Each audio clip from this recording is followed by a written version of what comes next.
ইউক্রেনের president Volodymyr Zelensky জানিয়েছেন তিনি রুশ প্রেসিডেন্ট ভ্লাদিমির পুতিনের সঙ্গে ব্যক্তিগতভাবে তুরস্কে বৈঠকে প্রস্তুত আছেন। সাবেক মার্কিন প্রেসিডেন্ট ডোনাল্ড ট্রাম্পের সরাসরি আলোচনার আহ্বানের পর রোববার এই ঘোষণা দেন জেলেনস্কি। তবে ক্রেমলিন এই প্রস্তাবে তাৎক্ষণিক কোনো প্রতিক্রিয়া জানায়নি। একই সঙ্গে জেলেনস্কি স্পষ্ট করেনি যে রাশিয়া যদি ইউক্রেন ও তার মিত্রদের প্রস্তাবিত 30 দিনের যুদ্ধবিরতিতে সম্মত না হয় তাহলে তিনি তুরস্ক সফরে যাবেন কিনা। এক এক্সপোস্টে জেলেনস্কি লেখেন, আমরা সোমবার থেকে একটি পূর্ণ ও স্থায়ী যুদ্ধবিরতির প্রত্যাশা করছিলাম, যা কূটনীতির জন্য প্রয়োজনীয় ভিত্তি তৈরি করবে। হত্যাকাণ্ড চালিয়ে যাওয়ার কোনো মানে নেই।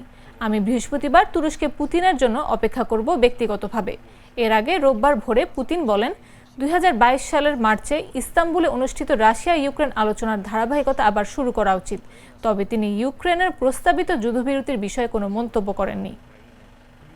Законопроект, який дозволить ухвалити комплексні зміни до законодавства та запровадити інститут.